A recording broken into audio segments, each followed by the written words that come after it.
ஐயா உண்மையிலே சொல்றேன், இந்த வீடியோவை கிளிக் பண்ணி உள்ள வந்திருக்கீங்க அப்படின்னா இந்த மாதிரி ஒரு கிரைம் கதையை உன் வாழ்க்கையில கேட்டிருக்கவே மாட்டேன். அது மட்டும் இல்லாம இது எங்கே ஆரம்பிக்குதுன்னு ஏன் சோவியா செகண்டரி ஸ்கூல் அப்படின்ட்டு ஒரு பெண்கள்லாம் படிக்கிற ஸ்கூல் இருக்கு. அந்த ஸ்கூல்ல படிக்கிற பெண்கள் எல்லாருமே தொடர்ச்சியா தான் உயிரை தானே எடுத்துட்டு வந்துட்டு இருக்காங்க. அதுவும் ஒரு குறிப்பிட்ட டைம்ல, அதாவது ஒரே மாசத்துல கிட்டத்தட்ட 6-7 பொண்ணுங்க ஒரே ஸ்கூல்ல இருந்து தான் உயிரை தன்னைத்தானே எடுத்திருக்காங்க. ஸோ இது மட்டும் இல்லாம அந்த ஸ்கூல்ல படிக்கிற இன்னும் சில பொண்ணுங்களாம் ஒரு மாதிரி மென்டல் அஃபெக்ட் ஆகி ரூமை சாத்திக்கிட்டு ரூம்குள்ளே இருந்திருக்காங்க, சாப்பிட கூட போகாம. இதெல்லாம் அந்த ஏரியா மக்களை ஒரு மாதிரி பீதி அடைய வச்சிருச்சு. என்னடா இது இந்த ஸ்கூல்ல படிக்கிற பொண்ணுங்க இந்த மாதிரிலாம் பண்ணிக்கிட்டு இருக்கே அப்படின்ட்டு லைட்டா ரிசர்ச் பண்ண ஆரம்பிக்கிறாங்க, என்னதான் ஆச்சு அப்படின்னு தான். அப்பதான் மிகப்பெரிய இந்தியாவே உழுக்கக்கூடிய ஒரு அதிர்ச்சியான விஷயம் தெரியப்படுது. அதாவது ஐயா ஒரு தர்கா அந்த இடத்துல இருக்கு, ஷாரிஃப் தர்கா அப்படின்னு சொல்றாங்க. அந்த இடத்தோட பகுதி பேர் வந்து அஜ்மீர், அஜ்மீர் ஷாரிஃப் தர்கா அப்படின்னு தர்காவை சொல்றாங்க. அதை வந்து யாரு வந்து மேனேஜ் பண்ணிட்டு இருக்கா அப்படின்னா ஒரு சிஸ்டி குடும்பத்தை சார்ந்த நபர்கள் எல்லாம் மேனேஜ் பண்ணிக்கிட்டு இருக்காங்க. இந்த சிஸ்டி குடும்பம் யாரு அப்படின்னா நம்ம ஊர்ல இந்த பண்ணையார் குடும்பம் அப்படின்னு சொல்லுவோம்ல, கொஞ்சம் காசு பணம் உள்ளவங்க. ஸோ அந்த மாதிரி அவங்க ஊர்ல அந்த ஒரு குடும்பம், அதாவது மிகப்பெரிய காசு பணம் உள்ளவங்க, அவங்க தான் வந்து இந்த தர்காவை வந்து பாதுகாத்துட்டு இருக்கானுங்க. இந்த தர்காவை பாதுகாக்கின்ற பேர்ல ஐயா கிட்டத்தட்ட ஒரு பொம்பளை புள்ள இல்ல, 2 இல்ல, 3 இல்ல, 10 இல்ல, 100 இல்ல, கிட்டத்தட்ட 250 500க்கும் மேற்பட்ட பெண்களுக்கு நடந்த கொடுமையெல்லாம் கேட்டீங்கன்னு வைங்களேன், உண்மையிலே சொல்றேன் நம்ம இந்தியால இப்படி ஒரு விஷயம் நடந்திருக்கா அப்படின்னு உங்களோட ரத்தம் கொதிக்கும். அது மட்டும் இல்லாம ஒரு ஈரக்குலைய நடுங்கிரும்னே சொல்லலாம். இதை படிச்சு பார்த்தப்ப எனக்கே 2-3 நாள் தூக்கம் வரல. அது மட்டும் இல்லாம இந்த ஒரு வீடியோல ரியலான இமேஜஸ், இந்த கேஸ் நாங்க ரிசர்ச் பண்ணி எந்த அளவு இமேஜஸ்லாம் கலெக்ட் பண்ண முடியுமோ அந்த இமேஜஸ் எல்லாம் கலெக்ட் பண்ணி ரெனோவேட் பண்ணி உங்க எல்லாரும் கொடுத்துருக்கோம். இந்த இமேஜஸ்லாம் நீங்க வேற எந்த மீடியாஸ்லயும் பார்க்க முடியாது. சோ அதுக்காக ஒரு லைக் பண்ணிட்டு நம்ம சேனலுக்கு புதுசா வந்து சப்ஸ்கிரைப் பண்ணிட்டு வீடியோ கண்டினியூ பண்ணுங்க. ஐயா இது எப்ப ஆரம்பிக்குது அப்படின்னா ஒரு சில பசங்க, அந்த சிஸ்டி குடும்பத்தை சேர்ந்த ஒரு சில பசங்க தான் ஆரம்பிச்சு வைக்கிறாங்க. அதுல முக்கியமான புள்ளி அவன் பேர் தான் ஃபாரூக். இந்த இடத்துல போட்டோ போடுறேன் பாத்துக்கங்க. அதாவது இவனை வந்து மேனேஜ் பண்ணிப்பா அந்த தர்காவை அப்படின்னு சொல்றானுங்க. அவனும் அந்த தர்காவை நல்லபடியா தான் மேனேஜ் பண்ணிட்டு வரான். அதாவது இந்த ஃபரூக்கு என்ன விஷயம் அப்படின்னா சின்ன வயசுல இருந்து அரசியல்வாதி ஆகணும் அப்படின்றது ஒரு மிகப்பெரிய கனவாவே இருந்திருக்கு. அவங்கள்ட்ட ஆல்ரெடி ஒரு மிகப்பெரிய விஷயம் இருக்கு, அது என்ன, அது பணம். சோ அதனால இந்த அரசியல்வாதி கனவும் ரொம்ப ஈஸியாவே போயிருது. ரொம்ப சின்ன வயசுல இந்த ஃபரூக் அப்படின்றவன் காங்கிரஸ்ல ஜாயின் பண்றான். காங்கிரஸ்ல ஜாயின் பண்ணது மட்டும் இல்லாம டிஸ்ட்ரிக்ட் பிரசிடென்டாவும் ஆயிடுறான். அதாவது என்ன சொல்றாங்க அப்படின்னா டிஸ்ட்ரிக்ட் பிரசிடென்ட் அப்படின்ற பொறுப்பு மிகப்பெரிய பொறுப்புலாம் ஒண்ணு இல்ல, அது யாருக்கு வேணாலும் கிடைச்சிரும். ஆனா இவன் டிஸ்ட்ரிக்ட் பிரசிடென்டா இருக்கப்பயே காங்கிரஸ்ல உள்ள எம்எல்ஏ எம்பி எல்லாருமே இவனுக்கு கும்பிடு போடுவாங்களாம்.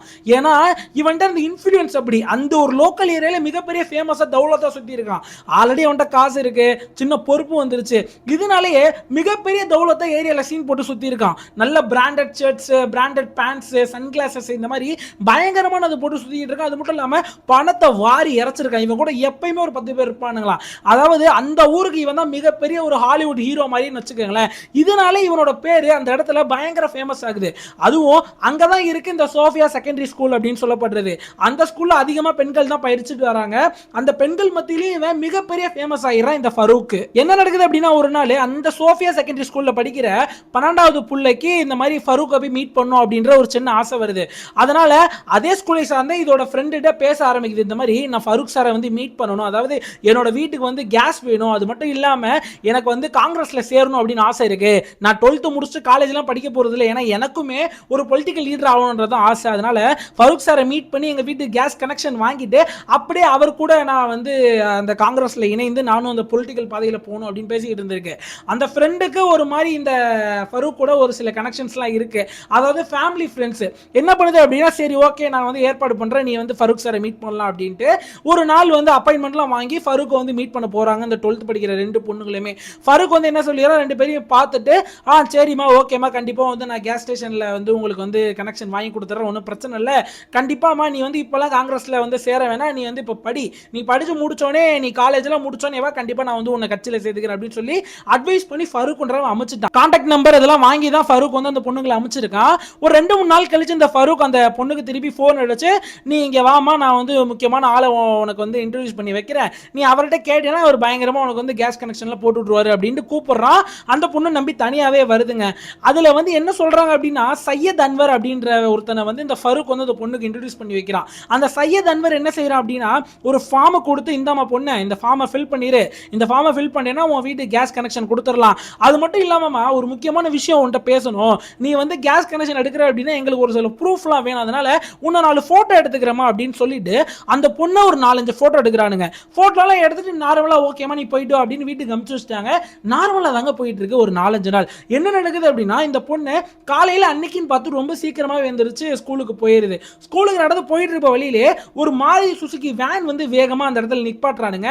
அந்த பொண்ணை ஸ்கூலுக்குள்ள அனுப்பாம இந்த மாதிரி உன்னை வந்து ஃபரூக் வந்து மீட் பண்ணணும்னு சொன்னாரு கேஸ் கனெக்ஷன் ரீதியா, அதனால நீ கொஞ்சம் வாமா அப்படின்னு கூப்பிட்டுருக்கானுங்க.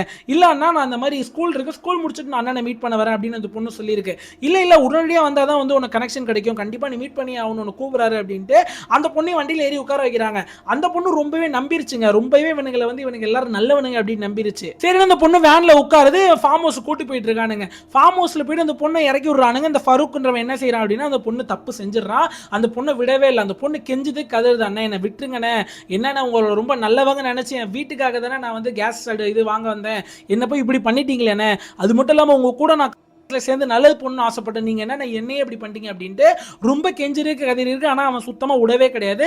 இந்த பொண்ணை தப்பு செஞ்சிடறான். தப்பு செஞ்சது மட்டும் இல்லாம இந்த பொண்ணை நிறைய புகைப்படங்கள் எடுக்கிறானுங்க. புகைப்படங்கள் எடுத்துட்டு அந்த பொண்ணை மிரட்ட ஆரம்பிக்கிறானுங்க. எல்லாம் பண்ணிட்டு ஃபரூக் அந்த பொண்ணுகிட்ட என்ன சொல்றான் அப்படின்னா இந்த பாரு இங்க நடந்தது எல்லாத்தையுமே மறந்துரு, என்ன ஏதோ ஒன்னு எனக்கு பிடிச்சி போயிருச்சு, அதனாலதான் உன் கூட அப்படி இருந்துட்டேன், என்ன மன்னிச்சுக்க, நான் வந்து உன்னை நிறைய போட்டோலாம் எடுத்து வச்சேன், அது உனக்கே தெரியும், நீ வெளியில போய் சப்போஸ் யாருன்னா சொன்ன அப்படின்னா கண்டிப்பா இந்த போட்டோ ஃபுல்லா நான் சர்க்குலேட் பண்ணிடுவேன், அப்புறம் எல்லாமே மானம் போயிடும், குடும்பத்துக்கே மானம் போயிடும். அது மட்டும் இல்லாம மானம் போனது மட்டும் இல்லாம உன் அப்பா அம்மா தம்பி எல்லாரையுமே போட்டு தள்ளிடுவேன், அதனால அமைதியா போயிட்டேன்னா உனக்கும் நல்லது எனக்கும் நல்லது அப்படின்னு ஃபரூக் மிரட்டி அந்த பொண்ணை அமுச்சு விட்டுறான். ஐயா கரெக்டா 2 நாள் கழிச்சு திருப்பி இந்த ஃபரூக் அப்படின்றவன் இந்த பொண்ணுக்கு போன் பண்றான். இந்த மாதிரி வா உன்கிட்ட தனியா பேசணும், போட்டோலாம் நான் அழிக்க போறேன், அதனால நீ நேரடியா வந்து ஃபார்ம் ஹவுஸ்ல உன் போட்டோ அழிக்கிறத நேரடியா பார்த்துட்டு போயிருமா அப்படின்னு சொல்லி கூப்பிடுறான். இந்த பொண்ணுக்கு அறிவே இல்லாம திருப்பி அவனை நம்பி திருப்பி அதே ஃபார்ம் ஹவுஸ் போகுது. என்ன தெரியுமா செஞ்சான், திருப்பி அந்த பொண்ணை தப்பான வழியில செய்யறான். அதாவது இப்ப ஃபரூக் மட்டும் இல்ல, அந்த இடத்துல கிட்டத்தட்ட 7 நபர்கள் இருக்காங்க. அந்த பொண்ணு என்ன சொல்லியிருக்காங்க அப்படின்னா ரிப்போர்ட்டர்ஸ் எல்லாம் அந்த 7 நபர்களுமே மிகப்பெரிய நல்லவங்களா நடிச்சவனுங்க. அந்த ஒரு மசூதி சொன்ன இல்லையா, அந்த ஒரு தர்கா சொன்ன இல்லையா, அந்த தர்கால பணிபுரியிற மிகப்பெரிய ஆட்கள், அதாவது நம்ம கோயில் எல்லாம் இந்து கோயில்லாம் பூசாரி அப்படின்னு ஒரு மாதிரி இருப்பானுங்களே, அந்த மாதிரி அங்க உள்ளவனுங்க அந்த 7 பேர் இருந்திருக்கானுங்க. அந்த 7 பேருமே இந்த பொண்ணு தப்பான முறையில விஷயங்கள் செஞ்சுட்டானுங்க. இந்த பொண்ணு கெஞ்சிரி இருக்கு கதறி இருக்கு. அந்த 7 பேருமே அந்த பொண்ணு தப்பு செய்யறப்பயும் ஃபுல்லா போட்டோஸ் எல்லாம் எடுத்துட்டானுங்க. அந்த பொண்ணை திருப்பி மிரட்ட ஆரம்பிக்கிறானுங்க. இந்த இடத்துல தான் மிகப்பெரிய ட்விஸ்ட். அந்த பொண்ணை மறுபடியும் அந்த ஒரே விஷயத்தை வச்சு பிளாக்மெயில் பண்ணல, உன் போட்டோவை எல்லாருக்கும் அமைச்சிரும், குடும்பத்தை கொண்டுரும் அப்படின்னு. என்ன தெரியுமா நாங்க செஞ்சானுங்க, இந்த பாரு கரெக்டா ஒரு 2 நாள்ல உன்னோட ஃப்ரெண்ட் எவ்வளவு ஒருத்தியை இதே இடத்துக்கு நீ கூட்டிட்டு வர, எப்படி கூட்டு வரும்லாம் எனக்கு தெரியாது, கூப்பிட்டு வந்தேன்னா உன் போட்டோவை டிலீட் பண்ணிடுவேன், அவ போட்டோ வச்சு அவளை மிரட்ட ஆரம்பிச்சிருவேன், ஒழுங்கு மரியாதை நீ இப்ப கூப்பிட்டு வரலன்னு வையன், கண்டிப்பா சொல்றேன் இந்த போட்டோவை எல்லா இடத்துலயும் சர்க்குலேட் பண்ணிடுவேன், உங்க அம்மா அப்பாவையும் கொன்றுவேன் அப்படின்னு மிரட்டுறானுங்க. இந்த பொண்ணு பயத்திலே ரிட்டர்ன் வீட்டுக்கு போகுது. இந்த பொண்ணு என்ன தெரியுமா பண்ணுச்சு, திருப்பி இது தப்பிக்கிறதுக்காக இதோட க்ளோஸ் ஃப்ரெண்டான இன்னொரு பிள்ளைய இந்த மாதிரி வா நம்ம வந்து ஃபரூக் சாரை போய் மீட் பண்ணலாம், அவர் ரொம்ப நல்லது பண்றாரு, அவர் வந்து காங்கிரஸ்ல நம்மளாம் சேர்த்து நம்மளுக்குலாம் போஸ்டிங் கொடுக்குறேன்னு சொல்லாரு அப்படின்ட்டு இது கூட 12th படிக்கிற ஒரு பிள்ளைய கூட்டு போதுங்க. அந்த புள்ளி என்ன தெரியுமா பண்ணானுங்க, 7-8 பேர் சேர்ந்து அந்த பொண்ணையும் தப்பு பண்ணி வீடியோ எடுத்து வச்சிட்டானுங்க. என்ன தெரியுமா நாங்க செஞ்சானுங்க, அதுக்கப்புறம் திருப்பி இந்த 2 பேரையுமே இன்னும் 2 பேரை கூட்டுவாங்க அப்படின்னு சொல்றானுங்க. எங்க இந்த செயின் அப்படியே கண்டினியூ ஆகிட்டே இருக்கு. ஒரு நாள் இல்ல 2 நாள் இல்ல 3 நாள் இல்ல, கிட்டத்தட்ட 2 வருஷத்துக்கு இந்த செயின் கண்டினியூ ஆகிட்டே இருக்கு. இந்த மாதிரி 2 பொண்ணுங்க வரும், அந்த பொண்ணுங்க போய் 4 பேரை கூட்டு வரும், 4 8 8 16 16 32 அப்படின்ட்டு போய்கிட்டே இருந்திருக்குங்க. அது வரையுமே வெளியில யாருக்குமே தெரியவே இல்லை. யோசிச்சு பாருங்க, யாருக்குமே மெச்சூரிட்டி கிடையாது, எல்லாருக்குமே பயம். அது மட்டும் இல்லாம இவங்க எல்லாருக்குமே தெரியும் இந்த ஃபரூக் பத்தி மிகப்பெரிய காசு உள்ளவன், அது மட்டும் இல்லாம பொலிட்டிக்கல் பவர் உள்ளவன். என்ன செய்வாங்க, ஒன்னும் செய்ய முடியாது. நான் இதுல முக்கியமான விஷயம் ஒன்னு சொன்னேன் இல்லையா, இவனுங்க எல்லாத்தையுமே வந்து போட்டோ எடுத்து வச்சிருப்பானுங்க அப்படின்ட்டு. அந்த ஒரு காலகட்டத்தில் ஸ்மார்ட் போன்ஸ் கிடையாது, அது மட்டும் இல்லாம மிகப்பெரிய அந்த டிஎஸ்எல்ஆர் கேமராஸ் இந்த மாதிரி ஸ்மார்ட் கேமராஸ் எதுவுமே கிடையாது. அப்பெல்லாம் இந்த ரீல் வச்சிருப்போம்ல, நெகட்டிவ் ஃபிலிம், அதெல்லாம் வந்து நம்ம போய் கழுவிட்டு வருவோம்ல, ஸோ அந்த மாதிரியான கேமராஸ் தான் இருந்திருக்கு. ஸோ அதனாலேயே மகேஷ் லோதா அப்படின்னு ஒரு நாய் வந்து இந்த ஃபரூக்கோட ஃப்ரெண்ட், அவன் வந்து ஒரு கலர் லேப் வச்சு நடத்திக்கிட்டு இருக்கான். அவனுக்கு தான் எல்லா போட்டோஸுமா போகுமா. ஆரம்பத்தில் வெறும் 2 போட்டோ 3 போட்டோ 4 போட்டோ 20 போட்டோ இந்த மாதிரி தான் போயிட்டு இருந்திருக்கு. அதனால அந்த மகேஷ் லோதா அப்படின்றவன் இதெல்லாம் பெரிய குடும்பத்தில் சகஜம் தானே அப்படின்னு இதெல்லாம் சாதாரணமாக எடுத்துக்கிட்டு அந்த போட்டோவெல்லாம் கழுவி ஃபரூக்கிட்ட கொடுக்க ஆரம்பிச்சா ஒரு கணிசமான அமௌண்ட் வாங்கிட்டே இருந்தான். ஒரு கட்டத்தில் இந்த போட்டோஸ் எல்லாமே 200 300 400 500ன்னு மாறினோடனே மகேஷ் லோதா இதை நம்ம ஒரு பிசினஸா பண்ணிடலாமே அப்படின்னு பிளான் போடுறான். இந்த மகேஷ் லோதா என்ன செய்யறான் அப்படின்னா இந்த ஒரு போட்டோகிராஃப் எல்லார்ட்டையும் மக்கள்கிட்ட விற்க ஆரம்பிக்கிறான். டிரைவர்ஸ்டையா இருக்கட்டும், அங்க உள்ள லோக்கல் பொலிட்டிஷியன்ஸா இருக்கட்டும், வயசான கிழவன்கிட்டயா இருக்கட்டும், எல்லார்ட்டையுமே ஒரு சில காசு வாங்கிட்டு விற்க ஆரம்பிக்கிறான். இவனுங்க என்ன தீர்மானம் பண்ணானுங்க, இந்த டிரைவர், இந்த லோக்கல் பொலிட்டிஷியன், இந்த வயசான நாய்ங்க, இவனுங்க எல்லாருமே அந்த போட்டோ வச்சு அந்தந்த பொண்ணுங்களை வந்து ஸ்பாட் பண்ணி அந்த பொண்ணுங்கள்ட்ட நேரா போயிட்டு இந்த பாரு என்கிட்ட உங்க போட்டோ இருக்கு, ஒழுங்கு மரியாதை இப்ப என் கூட வரல, திருப்பி இந்த போட்டோ எல்லாரையும் காட்டுவேன், ஊர் முழுக்க காட்டி உன்னை அசிங்கப்படுத்திடுவேன், என் கூட வா அப்படின்னு அந்த பொண்ணுங்களை திருப்பி அழைச்சிட்டு போய் தப்பு பண்ணியிருக்கானுங்க.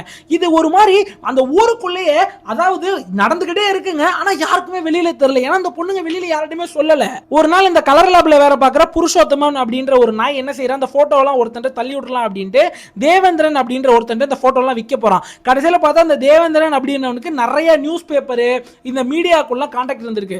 தேவேந்திரன் இதெல்லாம் ஷாக் ஆயிட்டு சரி ஓகே மிகப்பெரிய வந்து ஒரு ஹெட்லைன் நியூஸ் கிடைச்சிருச்சு போல அப்படின்ட்டு இது எல்லாத்தையும் எடுத்துட்டு போய் ஒரு சின்ன நியூஸ் பேப்பர் கம்பெனி கிட்ட கொடுக்குறான். பல நியூஸ் பேப்பர் கம்பெனி இதெல்லாம் நிராகரிக்கிறாங்க. எப்பா ஏன்பா இதெல்லாம் ஸ்கிரிப்டட் மாதிரி இருக்குப்பா, இந்த மாதிரி ஒருத்தவங்க பேரெல்லாம் அவதூறு பண்ணக்கூடாது, அவரெல்லாம் பெரிய ஆளு, நாங்க பாட்டுக்கு எதனா செஞ்சுட்டோம்னா எங்களை செஞ்சுருவானுங்க அடுத்து அப்படின்னு நிராகரிச்சுட்டே இருக்காங்க. இதுல தாங்க ஒரு முக்கியமான புள்ளி. இந்த மனுஷன் தான் இவரோட பேரு கீழே போடுறேன் பாத்துக்கோங்க. இவர் தாங்க உண்மையிலே சொல்றேன் பயங்கரமான ஒரு வீரமிக்க இளைஞர் அப்படின்னு சொல்லுவேன். என்ன தெரியுமா நீங்க செஞ்சாரு, இந்த மாதிரி போட்டோஸ் எல்லாம் பார்த்துட்டு தம்பி இங்க பாரு இது ஒரு சாதாரண விஷயம் கிடையாது, இதை நேரா போலீஸ் எடுத்துட்டு போனோம் அப்படின்னா நாளைக்கு உன்னை போட்டு தள்ளிடுவாங்க, என்ன போட்டு தள்ளிடுவாங்க, ஏன் அந்த போலீஸ் ஆக்ஷன் எடுத்தா நாளைக்கு அந்த போலீஸே போட்டு தள்ளிடுவானுங்க. ஃபர்ஸ்ட் ஸ்ட்ராங்கான எவிடன்ஸ் வேணும், அதுக்கு அந்த பொண்ணுங்க தான் வந்து பயங்கரமான எவிடன்ஸ் கொடுக்கணும். ஆனா அந்த பொண்ணுங்க இப்போதைக்கு வராது, அதுக்கு முன்னாடி நம்ம பயங்கரமா எவிடன்ஸ் கலெக்ட் பண்ணோம் அப்படின்ட்டு இந்த ஒரு மனுஷன் என்ன செய்யறாரு அப்படின்னா பல மாசங்கள் இதுக்காக டெடிகேட்டடா ஒர்க் பண்ணி மிகப்பெரிய ஆதாரங்கள்லாம் திரட்ட ஆரம்பிக்கிறாரு. ஐயா இவர் எவிடன்ஸ்லாம் கலெக்ட் பண்ணோன்னா அதை கொண்டு போய் போலீஸை காட்ட போறாரு. போலீஸ் என்ன தெரியுமா சொன்னானுங்க, எப்பா நீ கொண்டு வந்த இதுல ரொம்ப மோசமா இருக்குப்பா, இந்த இதெல்லாம் உண்மையிலே மனசு எனக்கு ரொம்ப கஷ்டமா இருக்கு, ஆனா இப்போதைக்கு இதை நம்ம ஆக்ஷன் எடுக்க முடியாது, அந்த அளவு ஸ்ட்ராங்கான எவிடன்ஸ் இல்ல, அது மட்டும் இல்லாம நீ முழுக்க முழுக்க முஸ்லிம்ஸ் அக்யூஸ்ட்னு சொல்ற, ஹிந்துஸ் விக்டிம்ஸ் சொல்ற, அது மட்டும் இல்லாம இப்ப யார் ஆட்சி நடந்துட்டு இருக்குன்னு உனக்கு தெரியும்ல, இப்ப போய் நம்ம இதெல்லாம் கொண்டு போனோம்னு ஏன் ஊருக்குள்ள மிகப்பெரிய கலவரம் நடந்துரும், ஒரு பொலிட்டிக்கல் வாரே நடந்துருப்பா, இதை நம்ம வந்து இப்ப என்ன செய்யணும் அப்படின்னா இத ஒரு லா அண்ட் ஆர்டர் பிரச்சனை வராம இருக்க இந்த பிரச்சனையை நம்ம ரெண்டு பேரும் அப்படியே மறந்துடுவோம், உனக்கு வேணா ஒரு சில செட்டில்மெண்ட் நான் வாங்கி தரேன் அப்படின்ற மாதிரி அந்த ஒரு ரிப்போர்ட்டர்கிட்ட போலீஸ்காரன் சொல்லியிருக்கான். ரிப்போர்ட்டர் டென்ஷன் ஆயிட்டாரு, ஏண்டா இவ்வளவு மக்களுக்காக இவ்வளவு பெண்களுக்காக நான் வந்து நீதி கேட்கணும் அப்படின்னு சொல்றேன், என்னடா பைத்திய மாதிரி பேசிட்டு இருக்க அப்படின்ட்டு கரெக்டா ஏப்ரல் 22 நியூஸ் பேப்பரில் நியூஸை பப்ளிஷ் பண்ணிட்டாங்க. இந்த நியூஸை பப்ளிஷ் பண்ணதுக்கு அப்புறம் அந்த ஃபரூக் சைட்ல இருந்து மிகப்பெரிய கொலை மிரட்டல்கள் நடந்துகிட்டே இருக்குங்க. பெரிய பெரிய ஜெர்னலிஸ்ட் மேல, பெரிய பெரிய போலீஸ் ஆபீசர்ஸ் மேல நடந்துகிட்டே இருக்கு. நல்ல வேளை கடவுள் புண்ணியத்துல யாருக்கும் உயிரெல்லாம் போகல. அதுக்கப்புறம் என்ன நடக்குது அப்படின்னா மே 15, 16 எல்லா போட்டோஸையுமே முகத்தை பிளர் பண்ணி ரிலீஸ் பண்ணிட்டாங்க நியூஸ் பேப்பர்லயே. எல்லாரும் பார்த்துட்டு மக்கள் எல்லாம் கடுப்பாயிட்டாங்க. ஹிந்துஸ் வெர்சஸ் முஸ்லிம்ஸ் சண்டையே ஆரம்பிச்சிச்சு அந்த ஏரியால. மிகப்பெரிய கலவரம் நடக்க போனுச்சு.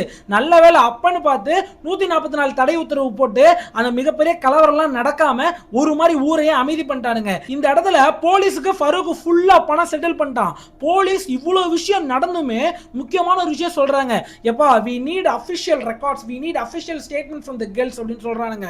என்னடா பைத்தியம் மாதிரி பேசிட்டு இருக்கீங்க, இவ்வளவு நடந்து இவ்வளவு போட்டோகிராஃப் ரிலீஸ் ஆயிருக்கு, என்னடா அந்த பொண்ணுங்களே நேர்ல வந்து சொன்னாதான் நீ கேஸை வந்து எடுத்து ஆக்ஷன் எடுப்பியா அப்படின்ற மாதிரி மக்கள் எல்லாருமே டென்ஷன் ஆயிட்டாங்க. அது மட்டும் இல்லாம தொடர்ச்சியா ஃபரூக் சைட்ல இருந்து அந்த பாதிக்கப்பட்ட பெண்களுக்கும் கொலை மிரட்டல் பயங்கரமா போக ஆரம்பிச்சிருச்சு. அதனாலேயே எந்த பெண்களுமே முன் வந்து கேஸ் கொடுக்கவே இல்லை. ஈவன் தான் அவங்களோட போட்டோ தான் அதுல இருக்குன்னு தெரிஞ்சுமே போலீஸ் ஒரு சில நல்ல போலீஸ் கெஞ்சி கேட்டிருக்காங்க, எந்த ஒரு பெண்ணுமே முன்னாடி வரல. ஆனா 2 வீர பெண்கள் உயிரே போனாலும் பரவாயில்ல, இவ்வளவு சித்திரவதை பண்ண இந்த 2 நாய்களையும் கண்டிப்பா போலீஸ் புடிச்சே ஆகணும் அப்படின்ட்டு 2 பெண்கள் வெளியே வந்தாங்க. ஐயா கரெக்டா 30 எஃப்ஐஆர் ஃபைல் பண்றாங்க. அது மட்டும் இல்லாம அந்த ஒரு எஃப்ஐஆர்ல 18 அக்யூஸ்ட் பேரை ஜாயின் பண்றானுங்க. இதுல முக்கியமான விஷயம் என்ன தெரியுமா, பணம் இருந்தா என்ன வேணாலும் செய்யலாம் அப்படின்றதுனால ஃபரூக் பயங்கரமா பணத்தை செட்டில் பண்ணி அந்த ஃபரூக்கோட பேரே அதுல கிடையாதுங்க. ஃபரூக் இல்லாம 18 பேரை சேர்த்திருக்கானுங்க.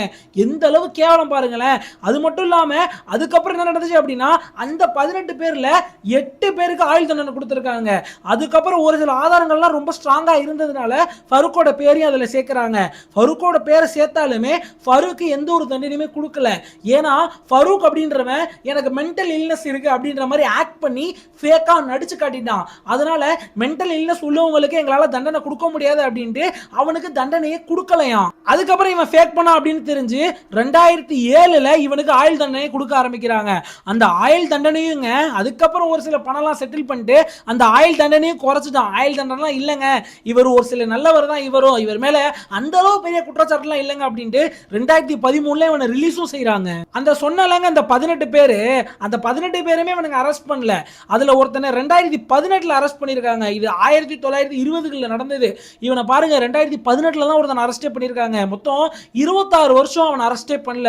ஒரு கிரைம், அதாவது இது ஒரு கிரைம் இல்லைங்க, இது மிகப்பெரிய கிரைம். இப்ப நம்ம பேசிக்கிட்டு இருக்கோம் அந்த ஃபைல்ஸ் இந்த ஃபைல்ஸ் அப்படின்ட்டு. இதுதான் இந்தியாவில் நடந்த ஃபைல்ஸ். யோசிச்சு பாருங்களேன், இவ்வளோ பெரிய குற்றத்தை செஞ்சுட்டு 26 வருஷம் ஜாலியா யூஎஸ்ஏல சுத்தி பார்த்துட்டு இருந்துட்டு அப்புறம் இந்தியாவுக்கு வரப்ப மாட்டியிருக்கான். எந்த அளவுக்கு கேவலம் பாருங்க. இதுல ஒரு முக்கியமான பள்ளி மதன் சிங் அப்படின்ற ஒரு ஜேர்னலிஸ்ட், அவருமே மிகப்பெரிய பங்கு ஆற்றிருக்காரு. அதாவது இந்த விஷயத்தை வெளியே கொண்டு வரதுக்கு அவரையுமே கூலிப்படையை ஏவி கிட்டத்தட்ட 123 வெட்டுகளை வெட்டி அவரையும் கொண்டுட்டானுங்க. அதுக்கப்புறம் என்ன தெரியுமா நடந்துச்சு, இந்த மதன் சிங்கோட பசங்க எவன் வெட்டி கொன்னானோ அவனை கிட்டத்தட்ட 3 நாள்ல இந்த பசங்க போய் வெட்டி கொண்டுட்டானுங்க. கொன்னுட்டு இவங்களும் கோர்ட்ல போய் ஆஜராயிட்டாங்க. என் அப்பாவை அவன் வெட்டினான், என் அப்பா நியாயத்துக்காக போராடினாரியா, அவனை வெட்டிட்டான். அதனால எங்களுக்கு கோவம் வந்துருச்சு, நாங்க பழி தீர்த்துட்டோம், எங்களை அரெஸ்ட் பண்ணுங்க, எங்களுக்கு என்ன தண்டனை வேணாலும் கொடுத்துக்க அப்படின்ட்டு சோவாய் சிங் அப்படின்றவனை வெட்டிட்டு அந்த பசங்களும் போய் கோர்ட்ல ஆஜராயிடுறாங்க. ஐயா இன்னொன்னு முக்கியமான விஷயம் என்னன்னா, அபிஷியல் ரெக்கார்ட்ல எல்லாத்துலயுமே 16 பெண்கள் தான்ப்பா அப்படின்ற மாதிரி குறிப்பிட்டிருக்கு. ஆனா அந்த ஊரை சார்ந்தவங்களுக்கும் மீடியா ரிப்போர்ட்டர்ஸ் எல்லாருக்கும் தான் தெரியும், டே 16லாம் கிடையாதுடா, கிட்டத்தட்ட 400ல இருந்து 500 விக்டிம்ஸ்டா அப்படின்ட்டு. அது மட்டும் இல்லாம இந்த வரையுமே இந்த கேஸ் வந்து ஓடிட்டே தான் இருக்கு அப்படின்னு நினைக்கிறேன். அதை நீங்க என்னன்னு கூகுள்ல போய் செக் பண்ணி பாருங்க. இன்னொரு முக்கியமான விஷயம், டிசம்பர்ல கூடங்க 2022ல கூட ஒரு பெண்ணை கூப்பிட்டு இந்த மாதிரி கோர்ட்ல ரொம்ப அசிங்கப்படுத்திருக்காங்க. இந்த கேஸ்ல சம்பந்தப்பட்ட பெண்ணு, அந்த பெண் அந்த கோர்ட்லயே மிகப்பெரிய அழுதிருக்காங்க. ஏண்டா டே, அது 1920 நடந்துச்சுடா, நான் இப்ப பேத்தி பேரன் எடுக்கிற வயசுக்கு வந்துட்டேன், என்னை இன்னும் கூப்பிட்டு டார்ச்சர் பண்றீங்களே, இந்த நரகத்திலேன்னு என்னை விடுங்கடா அப்படின்ற மாதிரி கோர்ட்ல ஜட்ஜையா முன்னாடி கெஞ்சி அழுதுருக்காங்க. எந்த அளவு கேவலம் பாருங்களேன். காசும் பணமும் பவரும் இருந்தா எந்த எல்லைக்கு வேணாலும் போயிட்டு தன்னோட வாழ்க்கையை நிம்மதியா வாழலாம் அப்படின்றதுக்காக இந்த ஒரு கேஸ் அடையாளமா தான் இருக்கு. ஆனா இப்ப அந்த மாதிரிலாம் கிடையாதுங்க. இப்ப தப்பு பண்ணா நெத்திலே போட்டுருவாங்க, அது வேற விஷயம். பட் இருந்தாலும் இவ்வளவு ஒரு மோசமான விஷயங்கள் நம்ம இந்தியாவில் நடந்திருக்கு அப்படின்றது மிகப்பெரிய அச்சத்தை ஏற்படுது அப்படின்னு சொல்லணும். உண்மையிலே சொல்றேன், இந்த ஒரு கேஸ் உங்கள்கிட்ட வழங்குறதுக்காக தெரிஞ்சுட்டு 3 மணி நேரத்துல இருந்து 4 மணி நேரம் நாங்க எடிட் பண்ணிருக்கோம் உட்காந்து. அது மட்டும் இல்லாம இந்த கேஸை பத்தி ரிசர்ச் பண்ணி படிச்சு உங்களுக்கு இந்த மாதிரி போட்டோஸோட வெளியிட்டு இருக்கோம். ஸோ அதனால உங்கள்கிட்ட தாழ்மையா கேட்டுக்கிறது ஒன்னே ஒண்ணுதான், இந்த வீடியோ உண்மையிலே நல்லா இருந்துச்சு அப்படின்னா, கரெக்டா இருந்துச்சு போ சூப்பர் ப்ரோ அப்படின்னு கமெண்ட் பண்ணீங்கன்னா எங்களுக்கு ஆறுதலா இருக்கும். அது மட்டும் இல்லாம ஒரே ஒரு லைக், ஒரே ஒரு சப்ஸ்கிரைப். ஏன்னா நம்ம சேனல் ஒரு சீரியஸ் சேனல், 1000 சப்ஸ்கிரைபர் தான் இருக்கு. கண்டிப்பா நாமளும் ஒரு நாள் 1 லட்சம் 2 லட்சம் 3 லட்சம் 4 லட்சம் 10 லட்சம் அப்படின்ட்டு போவோம். அது எல்லாத்துலயுமே உங்களோட படியும் இருக்கணும் அப்படின்னு நினைச்சீங்கன்னா மறக்காம சப்ஸ்கிரைப் பண்ணிக்கோங்க. Tata bye bye, see you guys. இன்னொரு பயங்கரமான கிரைம் வீடியோல சந்திக்கிறேன். பை.